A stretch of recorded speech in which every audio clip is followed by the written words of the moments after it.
मंच के सामने उपस्थित संत संजीव जी,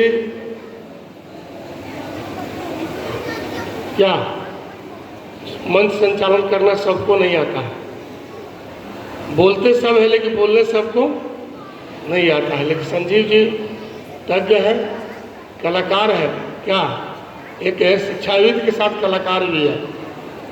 अच्छा है, मास्टर का अर्थ ही होता है ऑलराउंडर, इसलिए अपने विद्या में अपने क्षेत्र में ऑलराउंडर होना चाहिए।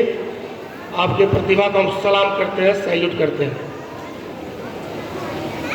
प्यारे भैया बहन,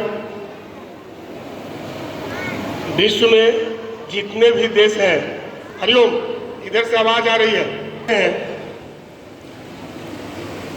सभी देश को ये अपेक्षा रहती है कि अपने देश की संस्कृति को, अपने देश के परंपरा को, अपनी देश की माटी पानी को, संस्कृति को, संस्कार को, अपने देश के महापुरुषों के जीवन आदर्श को आने वाली पीढ़ी को सौंप दे या उससे परिचित करा दे, तब देश की स्वतंत्रता और स्वाधीनता का आयु बढ़ जाती है। जिस देश में ऐसा नहीं होता है, जिस देश में इस प्रकार की इस पर आधारित, वहाँ की माटी पानी पर आधारित शिक्षा नहीं है, वह देश कतई आगे नहीं बढ़ता है। इसी आशा और अपेक्षा को लेकर विद्या भारती 1952 में अपने जो रथ यात्रा प्रारंभ की और 1980 से भैया वालों के मानसिक विकास हो, बौद्धिक विकास हो और आध्यात्मिक विकास हो और अंत में समग्र विकास हो। इस दृष्टि से जो विद्या भारती कई आयाम जोड़ी अपने साथ शिक्षा के साथ, उसका ही एक पार्ट है। प्रत्येक वर्ष विभिन्न विषयों का, चाहे वो आधारभूत विषय हो, चाहे केंद्रीय विषय हो या अन्य सब्जेक्ट के रूप में जो अपेक्षित विषय वो विषय हो, उसकी प्रतियोगिता प्रति वर्ष कराती है, जिसमें अपना यह विद्यालय के जो भैया बहन है, इस विद्यालय की सहभागिता उपस्थिति जोरदार हो रहती है और उपस्थिति ही नहीं रहती है। पिछले सत्र में भी, विगत वर्ष भी हम भैया ऋषभ और बहन आर्या, ये दोनों को पुरस्कार हम दिए थे। मुझे ध्यान में है, आज दिखाई नहीं पड़े, लेकिन बहन आर्या आज दिखाई पड़ी। हमारे आचार्य जी, उत्तम आचार्य जी चर्चा कर रहे थे, भौसी में जो प्रतियोगिता चल रही थी, तो प्रत्येक इवेंट्स के पास मैं जाकर सुनता था हमारे भैया बहन कैसा प्रदर्शन कर रहे हैं। इसलिए सुन रहा था, प्रदर्शन भैया बहन कर रहे थे, हम मूल्यांकन विद्यालय का कर रहे थे। प्रदर्शन वहां भैया बहन कर रहे थे। हम जानते हैं कि प्रदर्शन में या संघर्ष में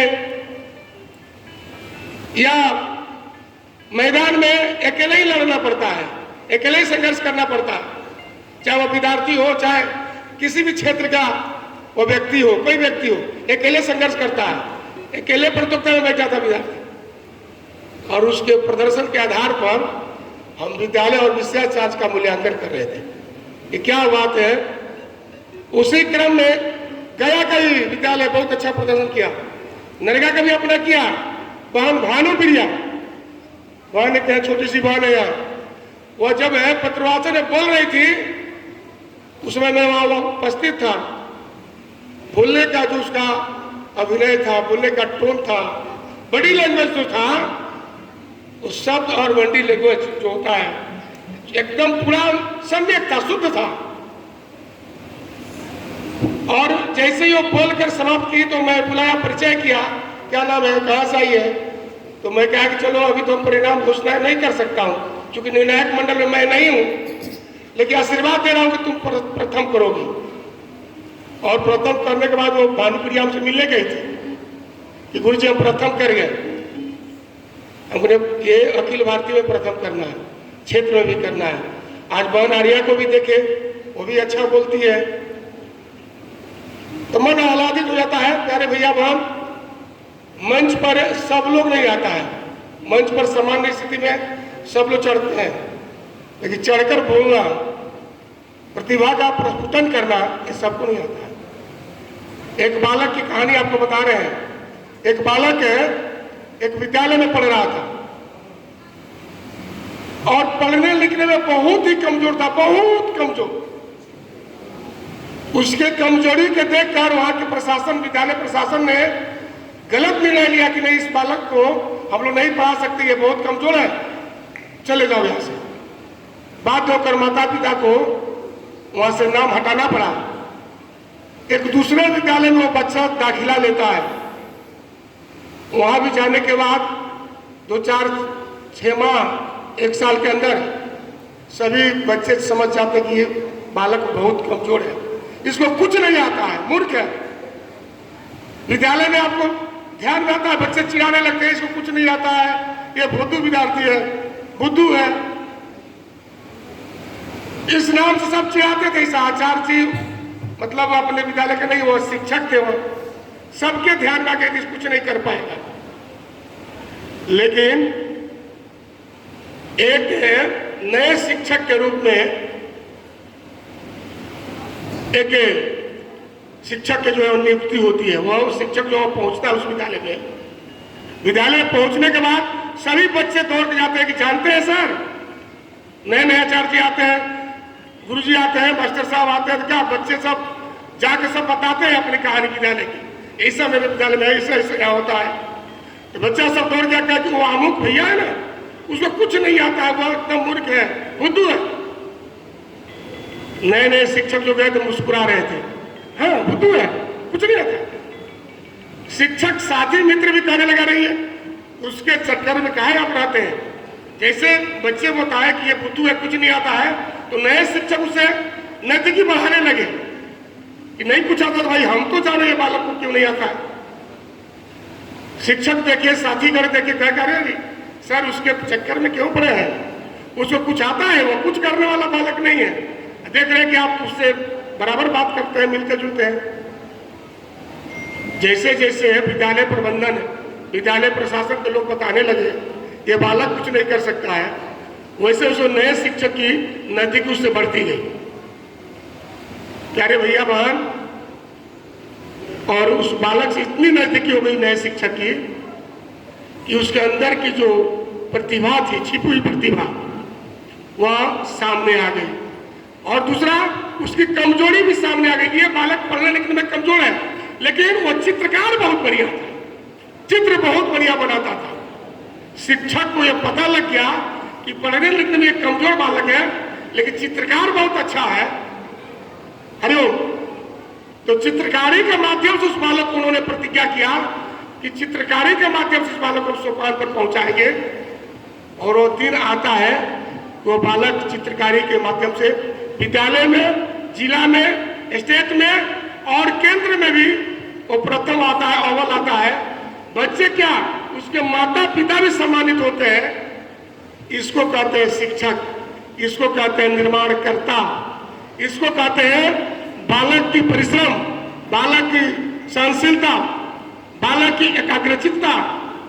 ये प्रसंग जो मैंने रखा, इसमें भी भैया हो सकते हैं। हम तो कहाँ का ये प्रसंग है, कोई बता सकते हैं भैया बहन? क्या ऊपर ही बता, कहाँ का ये प्रसंग मैंने रखा? एक फिल्म आई थी तारे जमीन पर, उस फिल्म का छोटा सा अंश मैंने रखने का प्रयास किया। प्यारे भैया बहन, हम कमजोर नहीं है, हमारे अंदर, हमारे कोई भी भैया बहन इसमें ऐसे नहीं है कि प्रतिभा नहीं है, सबके अंदर प्रतिभा है। बस परखने और तरसने का आवश्यकता है। अगर हमारे आचार्य जी परख लिए और तरस दिए, उसको तराश दिए, तो बालक जिला क्या, इस दुनिया में नाम करेगा। एक छोटा सा एक और प्रसंग बताएंगे। एक आप सुने होंगे, जानते भी होंगे, समाप्त करेंगे क्या? सुनने का कम आदत होता है। ये कान जो है ना बहुत कमजोर है, धैर्यवान नहीं है कान। ये कान धैर्यवान नहीं है, सुनने में थोड़ा ये अधैर्य हो जाता है। एक बार एक अंकों की बड़ी संख्या 9, 8 को एक चट्ठा चढ़ दिया। एक अंकों की बड़ी संख्या 9 है ना, 9 एक बार 8 अंक को एक चट्ठा चढ़ा। तो 8 मुड़ा, कहा भाई हमको क्यों मार रहे हैं? तो बोला कि पता नहीं है, तुम समय बड़ा हूं ना, मैं 9 हूं, तू 8 हो। बस ऐसा हुआ।